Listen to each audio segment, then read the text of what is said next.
LSU right tackle Emery Jones Jr. began the season as one of the top tackle prospects in the 2025 NFL draft class. Where is he now after a shaky start? Let's dive into the tape and figure out where we're standing with Emery Jones Jr., how he can continue to get better as a tackle, maybe even as a projected interior player, as some have suggested. But what you like to see from Jones Jr. here on the right-hand side of the offensive line is the way that he attacks in the run game. He's a very aggressive run blocker, and I think that he's going to do a better job in zone than he does in gap per se. Some of those power where you're trying to get the vertical push, but at the end of the day, he has the mentality that he wants to finish guys to the ground. And what I like about that physical mentality is that he does a decent job getting underneath. You can see the pad level isn't great, but he does get up underneath, get that forklift hands up underneath the defensive end, and then he's able to keep his legs moving and driving. That's what you want, because otherwise you can see them try to disengage the defensive ends, that is. And when you have that position right here,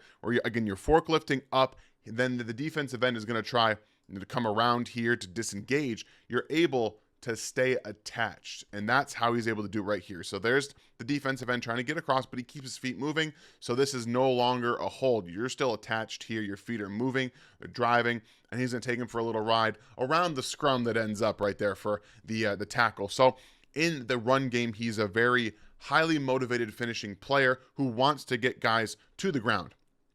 And then as a pass protector, he's very aware of his surroundings. I love what he's doing here with his footwork, his eyes, being patient and everything, and just kind of seeing what happens, because he is such a very aware stunt player. He sees stunts very, very well, and he identifies them and is able to do that. So you have number 2 out here, who is going to slightly delay.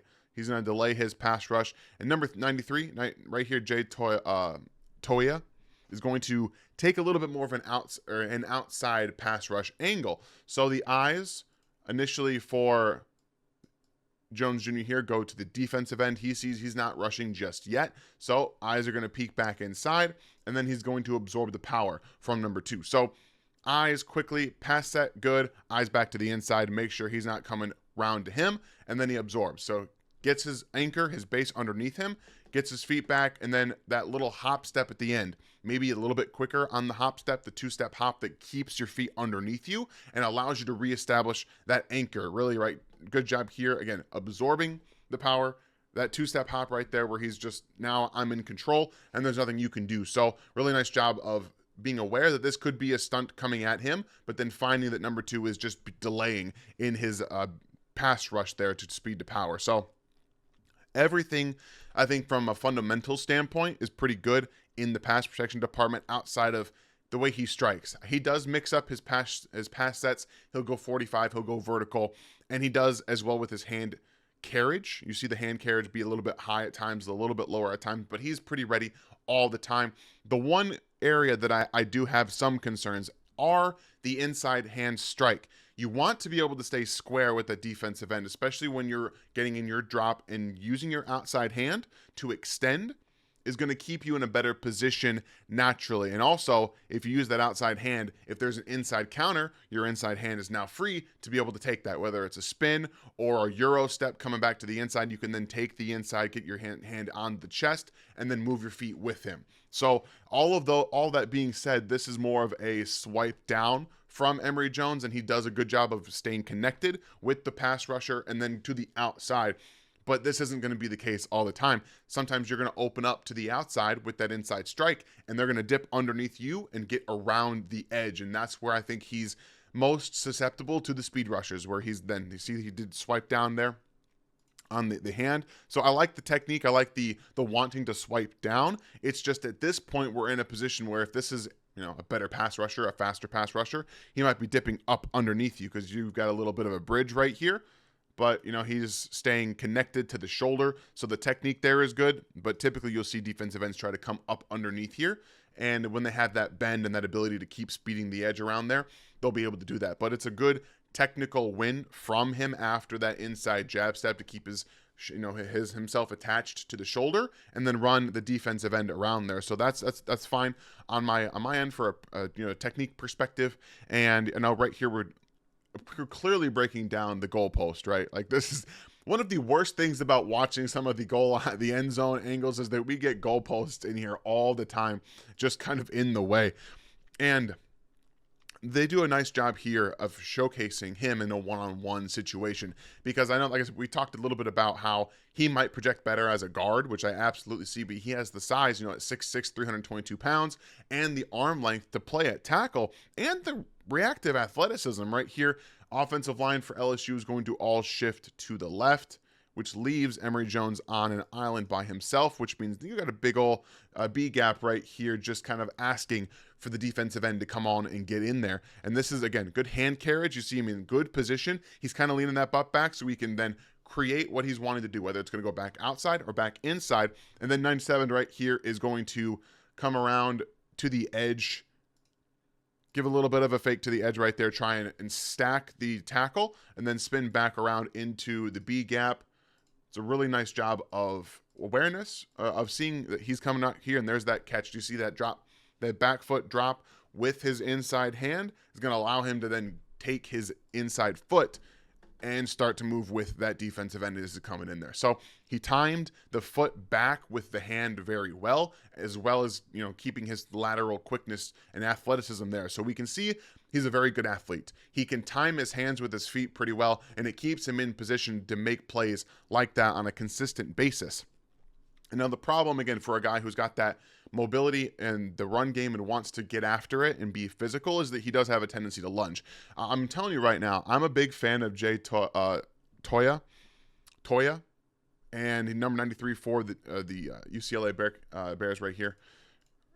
This is a very good player. I'm a big fan of him. He can play a little bit of 4-eye. He's going to be a tough player against the run, and he showed against this entire LSU offensive line all day that, again, he's quick. Even for really big guys, you can see he's got some real pass rush moves, but this is more about leaning. You don't want to lean too much. You don't want to lunge. Even on the backside, you're going to come up against players in the NFL that are that size, but they're even faster at times, and you don't want to be lunging. So the pad level stuff, which we've talked about for both LSU tackles, is they start up pretty high in their stance. That's in the run game or in the pass game.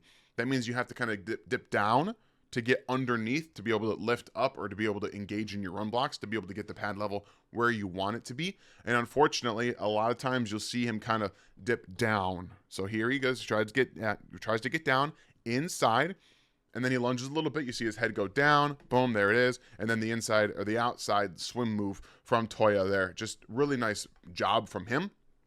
But it shows up with the head dip and the lunge a little bit too often in Emery Jones's film, and you just want to clean that up a little bit. I wonder if it's an LSU thing with the tackles, because, again, both of them are a little bit higher. Campbell's much higher on this snap than we got Jones over here, but at the same time, you don't want them consistently having to dive down and run games to be able to lift guys out. And here he is again against the same player we just talked about, who's got a really good anchor. He's not going to be playing against this type of defensive tackle all the time, but even in the NFL, you're going to have defensive ends that have this type of anchor and this type of strength, and they're not necessarily going to be as big as Jay is. So you have to be able to push them, and this is what I'm talking about in I mentioned it earlier, in that vertical push. They're doing a little bit of counter here. You want to be able to keep that defensive tackle or 4 interior and 4-eye to be able to not get through there. You want to push him just a little bit out of the way.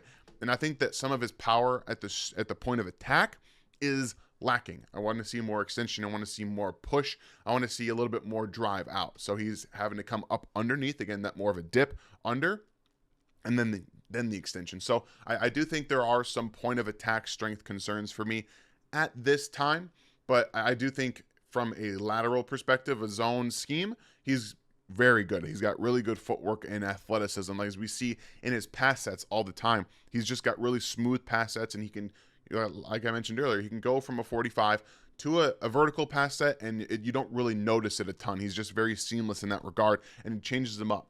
So again, we got the hand carriage here. They're a little bit lower on this side here. They do come up, and he does a good job of mixing up where he's doing or where he's going. So you go initially 45, and then he comes back to vertical, and then his hand's going to slip off there a little bit, but he's going to relocate. Always important to be able to relocate your hands. So at this point right here, you see his right hand does slip off initially right here. but he's in good position because the defensive end is now committed to the outside. So you have the inside hand here from Emery Jones is going to get onto the inside shoulder of that defensive end. That's where he's going to extend. Does a good job there of riding him outside and then getting low, sinking his hips and staying with him and keeping his feet moving. Again, really good position here. Just keeping him extended, and that's what you want to see from that extension. That defensive end is now dipped down to where he's not in an athletic enough position for his type of play to be able to win on this pass rush. So again, we're going to see him go against speedier pass rushers, and that opening is going to create more problems for him when you strike with that outside hand and you miss with when you strike with the inside hand, maybe you miss with the outside. But all in all, this is a good technical win from him in this standpoint because he did locate that inside hand on the shoulder, and that allows him to create leverage and push and extend to be able to create that. So this is one of the most important things. If you guys watched the Will Campbell video that I did a few weeks ago, being able to buy time as a tackle is the most important recovery aspect. You're going to get beat. How can you recover? So this is going to be a really nice job from 97. He's going to flash his hands as he's coming up the arc here, and he wants Jones to give him a flash too. He wants to see his hands come up so he can then counter off of that. So we get hands up on the outside from number 97. Right here, that's where he gets the jab. Okay, I got the two-hand jab. Your shoulders are with me. They're on the outside. This is what I want to be. Now, unfortunately for him, he's not in the most athletic position. He's not the speediest, bendiest guy in the world to be able to get underneath those arms, but that's what you're looking for. You want the tackle to come out and jab, and we have that from Jones right here. But how is he going to confirm or to really buy time? So right in this position, it's not the best for him either, but he's going to work his right hand to the chest, and then his left hand is going to come off onto the back, and then he's going to kind of hold his anchor. So he's going to shuffle his feet with that defensive end. Left hand, like I said, it's on the back. Right hand is in the chest right there. And he's going to buy Garrett Nussmeier a little bit of time with this kind of shuffle hop step to right there, right there. He kind of shuffles with it, and then he extends, buys a little bit of time, just allowing him to get outside the pocket and make something happen if he can. And that's what you want to do. He does get beat initially. Again, that defensive end forces the jab. He can't actually get out of the way of the jab of Emery Jones. He's got those long arms, and he's got some real power in his hands. So all in all, we're seeing a lot of different athletic tools, the footwork, the lateral quickness to be able to recover inside. He has that finishing mentality. I just think right now he needs a little bit more power in his upper body, and then the pad level will really help him as well, especially in the run game, because you can fire off, get underneath already, and use that first step explosion that I believe he has to really get a little more physical push. So at the end of the day, the tools are still there. I think that he's falling a little bit more towards the fact that maybe Will Campbell's playing better, and you have some other players in the draft class playing a little bit better than they expected. But this is still a very good prospect. He does project inside and outside flexibility, which offenses and everywhere around the NFL are looking for to develop. So Emery Jones Jr. is going to still be, at least in my opinion, a first-round tackle. If you guys are interested in seeing the summer breakdown of him, it's going to be on the Draft Network website. You can find it there. And please, thank you guys for being a part of the premium members here. Hope you guys look forward to more of these because I look forward to doing them every single week. I'll see you next time.